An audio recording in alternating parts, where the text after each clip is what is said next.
Estuve pensando, y, bueno, no se crean que cuando uno enuncia que estuvo pensando se transformó en un pensador griego, ni mucho menos, no, una simpleza. Primero, mirando mi mesita de luz, veo que hay una pilita de libros. Ora leo, ora pasan no sé cuánto tiempo y ni siquiera la tierra les sacudo, no los miro, los ignoro. Y la otra cosa en la que paré alguna miente es el tema de la pandemia. ¿Qué pasó durante la pandemia? Se leyó más, la gente se encerró en sus departamentos y como no había más remedio, consumió libros y leyó, cansada de ver las estupideces. Discúlpeseme, las estupideces televisivas. Bueno, no sé, pero yo voy a retomar un diálogo con Fernanda Nicolini, porque Fernanda de estas cosas sabe bastante. Fernanda, ¿estás por ahí? Acá estoy, querido Quique, y te extrañaba y extrañaba tus dilemas de mesa de luz. Siempre con algún dilema sí. Venís entre libros. Sí, es verdad, sí. Ahora le agregué lo de la pandemia. Lo de la pandemia que viene como una conclusión, ¿no? Ahora que salimos de la pandemia decimos, bueno, nos ponemos a pensar qué pasó o nos hacemos los sotas y seguimos para adelante. Fingimos demencia y seguimos para adelante. Me parece que nos hacemos los sotas y seguimos para adelante. eso Pero bueno, retomando tu pregunta, yo no sé si la gente leyó más. Lo que sí sé es que las librerías, especialmente las librerías de barrio, que eran las que quedaron como conectadas con las personas en este radio pequeño, ¿no? Claro. De que te podías mover, vendieron un montón de libros. Quizás quedaron juntando polvo en la mesa de luz, como te pasa a vos. Quizás lo leyeron, pero bueno, por lo menos estaba como la intención y la voluntad de volver al libro. Bueno, también fue entonces un rebusque para el librero y para aquellos que escribían y editaban. Exacto. Claro. Así que fue en todo lo malo que pasó, fue un buen momento para los libros, para la edición, para la lectura. Qué bárbaro. Hay que ver qué pasa ahora que volvimos a la vorágine, bueno, ¿no? Y a vos, los libros perdón, están un poco caros. Porque yo arranco contando lo que me pasó a mí, pero ¿a vos qué te pasó con la lectura y el encierro? Yo la verdad es que leí mucho más, es cierto. Además, para mí la lectura tenía algo de calmante, ¿viste? Como esa ansiedad y esa incertidumbre que uno no sabía qué iba a pasar y hasta cuándo iba a suceder. Entraba en el universo de la lectura y tu cabeza, ¿viste? Descansaba de esa realidad un poco tenebrosa a la que nos sometimos y se iba para otros universos, que es lo que hace la lectura siempre. Está bien, ¿no? Era como un raje sano. Exacto.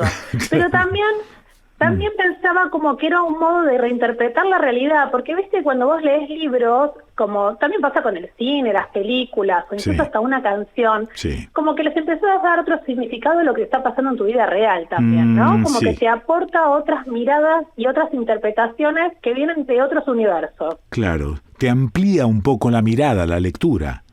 Exacto, o por lo menos te hace pensarlo de costado, mirarlo por otro lado, entrarle desde otro lugar. Muy bien, sí.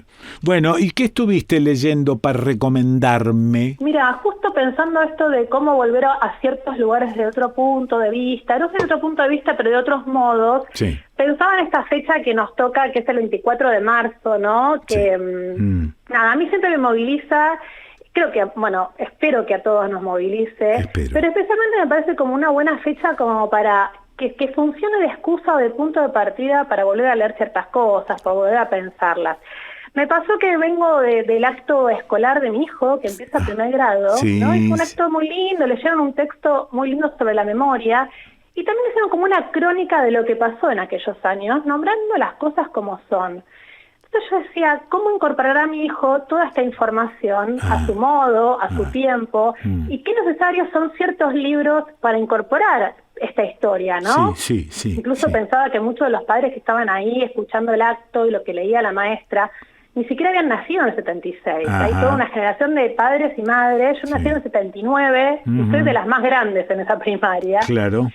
Entonces quería recomendar en principio una colección que sacó la editorial Norma, que supongo que la conoces, La editorial Norma tiene muchos libros de literatura infantil y juvenil y sacó especialmente este año, además para conmemorar los 40 años de democracia, una colección que se llama Democracia. Sí. ¿Y qué trae?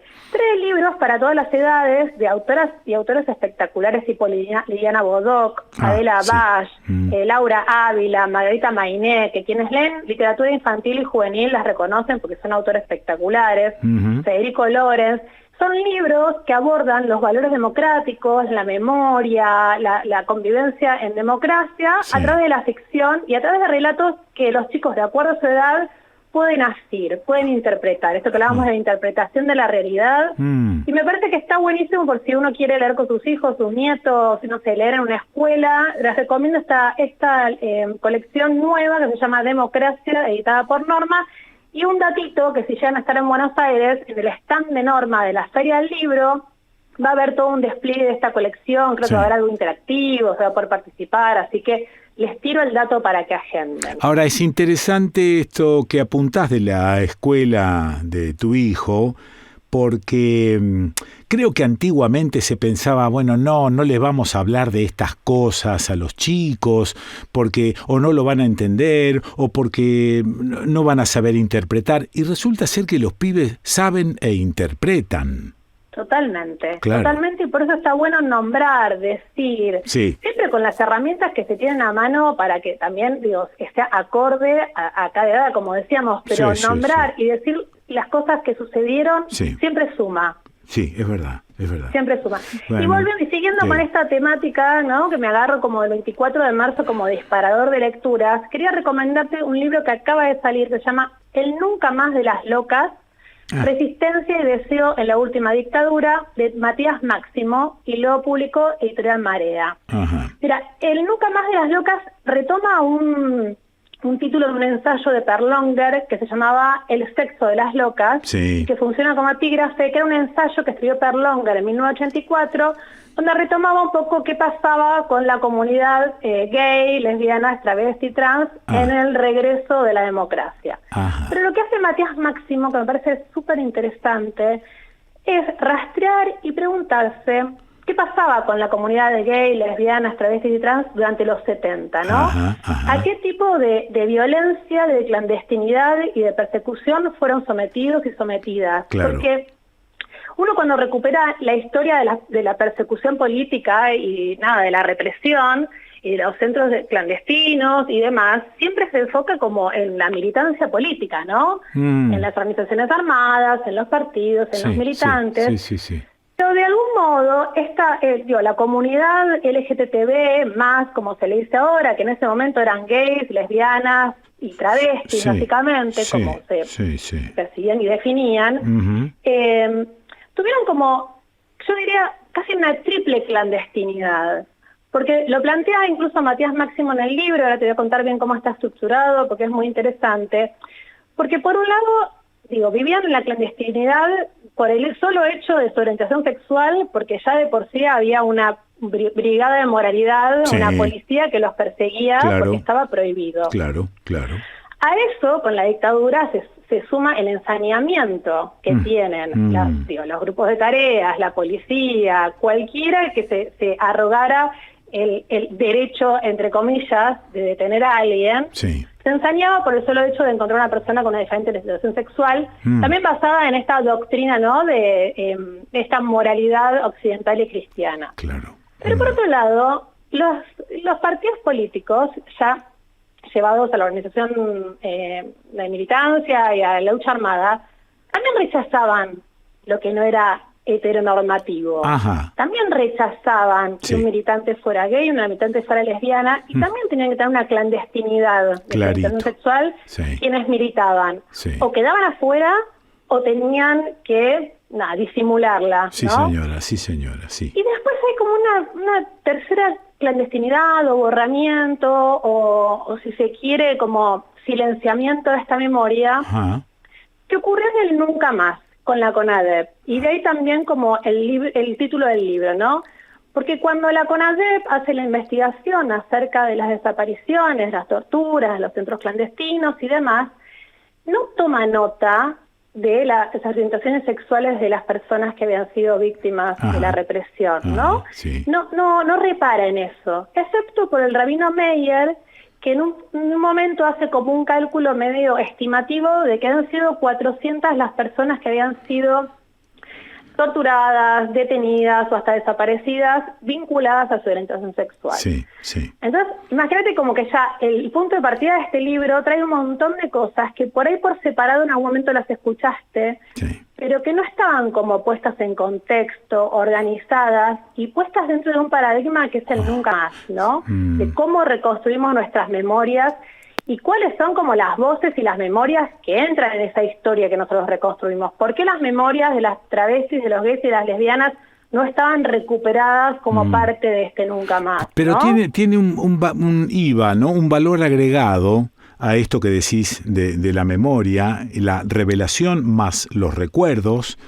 El valor para mí también es que, viste que tenemos la tendencia de decir, está todo igual, no ha pasado nada, y sin embargo, quizá leyendo eso y teniendo en cuenta la actualidad, nos vamos a dar cuenta de los avances que hubo. Totalmente. En esta materia. Es re interesante esto que decís, porque en el libro, a medida que avanza, uno lee y se da cuenta que muchas de estas personas que fueron víctimas de la represión, especialmente de como el ensañamiento, ¿no? Claro, si se iba a torturar a una persona, si encima se descubría que su orientación sexual no era heteronormativa, había especial saña en esa violencia, en esa tortura. Sin duda. Había como una degradación extrema. Pero a lo largo del libro hay muchos datos en donde uno ve que estas personas que también se empezaron a reivindicar como víctimas, también se empezaron a reivindicar como testigos válidos y no solo válidos, sino valiosos para reconstruir esta memoria. ¿Qué quiero decir? Que algunas de estas personas que aparecen entrevistadas en este libro también dieron testimonio en los juicios. En los juicios contra represores, en los juicios contra robos de bebés, en los juicios contra las maternidades clandestinas. Porque, ¿qué pasaba?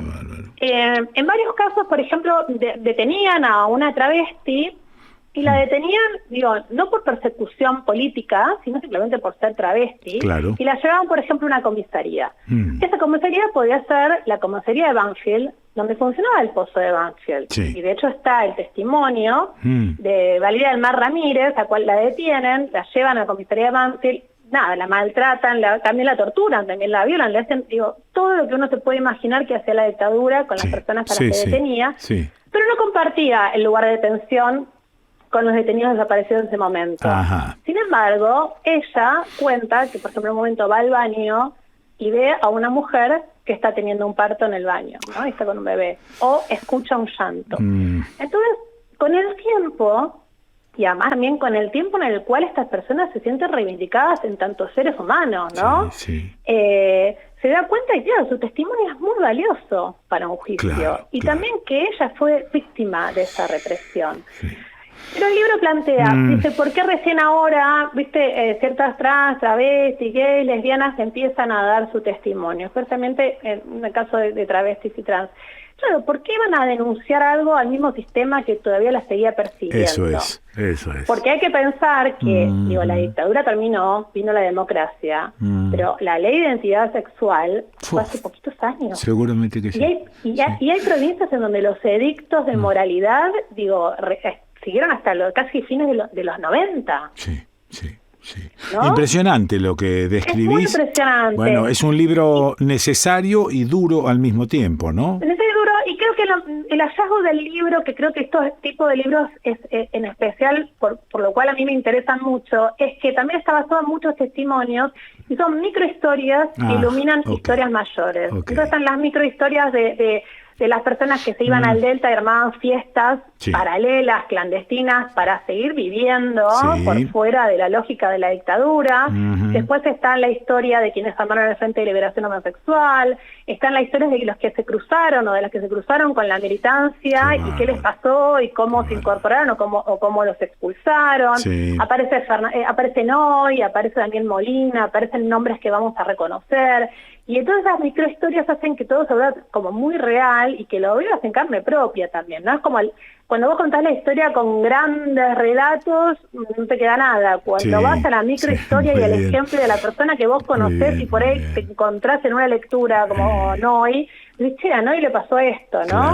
Claro. Entonces, la verdad que yo lo recomiendo y esto, como aprovechemos el 24 de marzo como disparador para entrar en estas memorias que por ahí no están tan narradas como deberían. Repetime el título y el autor. Por supuesto, se llama El Nunca Más de las Locas. El autor es Matías Máximo, que es un periodista que suele escribir sobre todas estas temáticas, y fue editado por Marea. ¿Me mandás un cachito? Por supuesto. Dale, te mando beso grandote y muchas gracias. Otro para vos, Quique, abrazo. La escuchaste, sí, a Fernanda Nicolini. ¿Dónde? ¿Y dónde la vas a escuchar? En el concierto. Capítulo 2. Corre y no mires para atrás. Difícil saber si se trataba de clientes, porque al acercarse a los autos sus luces encandilaban hasta la ceguera. Bastaban una o dos palabras para saber si eran policías. Y aunque ninguna técnica resultara infalible, había que confiar en el sexto sentido travesti. Si la amenaza venía de la derecha, era cruzar el zanjón de la autopista y mezclarse entre las ramas. Si se acercaban de la izquierda, la opción era correr campo adentro hasta volverse enjambre de medias rajadas. Lección 1. Escapar por la calle en la dirección del tránsito nunca, demasiado peligroso. Podía pasar un auto y hacer que los cuerpos volaran por el aire. Incluso era sabido de los que se divertían haciendo marcha atrás para rematar lo que quedase de vida. Por eso, escapar por la calle nunca. Para ganarse una parada en la zona sur del conurbano había que tejer redes entre pares, saber qué policía cobraba la coima y ganarse la confianza de una madrina travesti. En 1976, Valeria del Mar Ramírez recién había terminado la secundaria en el barrio porteño de Villa del Parque y los viernes viajaba 1 hora y media en colectivo hasta esa esquina, donde se arreglaba con sus mejores ropas para dedicarse hasta el lunes a lo que ya entendía como trabajo sexual. Tenía 18 años, unos ojos esmeralda que la distinguían de otras y en el pelo una permanente furiosa a lo Valeria Lynch, de donde tomaría su primer nombre como invocación a la fortuna rubia. Por entonces, mientras organizaciones como Montoneros o el ERP coordinaban la lucha armada, en Claypole el grupo de travestis con el que se juntaba Valeria del Mar tenía sus estrategias. Si pasaba la camioneta policial tenías que meterte a los descampados y correr. En esa época casi no había teléfonos, pero cuando una de nosotras faltaba, nos ocupamos de avisar. Cayó la mono que vive en Claypole y bueno, ibas de noche a decirle a la familia. Cayó la Romina, que vive cerca de la Perica en el camino de Cintura. Entonces ella le decía a la madre o a la abuela que no se asustaran, sin darnos cuenta, porque lo hacíamos por instinto para no terminar muertas, teníamos nuestra forma de militancia. Las detenciones molestaban, pero ya eran una rutina, aunque nunca una costumbre, para el grupo de travestis conurbanas con las que se juntaba Valeria del Mar. Solo una vez al año sus cuerpos eran lícitos, cuando en los febreros lograban camuflarse entre plumas, brillos y carrozas de los carnavales. El resto de los días eran siluetas ilegales y podían quedar presas incluso por ir hasta el almacén, ya que un combo de leyes, edictos y contravenciones penalizaba su existencia. A partir de 1949 se creó el Reglamento de Procedimientos Contravencionales, lo que permitió a la Policía Federal contar con una herramienta para penalizar lo que no estuviera previsto por la ley y sumar nuevos edictos a los ya vigentes. Dentro del apartado escándalo se reprimía con multa y penas de arresto a los que públicamente vertieren palabras torpes, obscenas o indecentes, ofendiendo el pudor o corrompiendo las buenas costumbres. Artículo 1b. A los que exhibieren en la vía pública o lugares públicos vestidos o disfrazados con ropas de sexo contrario. Artículo 2f. Y a las personas de uno u otro sexo que públicamente incitaren a las personas o se ofrecieren al acto carnal. Artículo 2h. En bailes públicos, el reglamento penaba al director, empresario o encargado de un baile público que permitiera el baile en pareja del sexo masculino. Artículo 3a. Y en el apartado de procedimientos especiales había un inciso titulado de los homosexuales, que llamaba a las comisarías a dar aviso a la Superintendencia de Investigaciones Criminales cuando tuvieran conocimiento de que en determinadas casas o locales de su jurisdicción se reúnan homosexuales con propósitos vinculados a su inmoralidad, independientemente de las medidas preventivas y de represión que puedan corresponderles. Artículo 207. También figuraban las AA, averiguación de antecedentes, al menos un día en la comisaría, y el delito de vagancia, uno de los más arbitrarios e incomprobables, que podía combinarse con todos los otros, agravando las penas. Matías Máximo, del libro El nunca más de las locas, de Editorial Marea.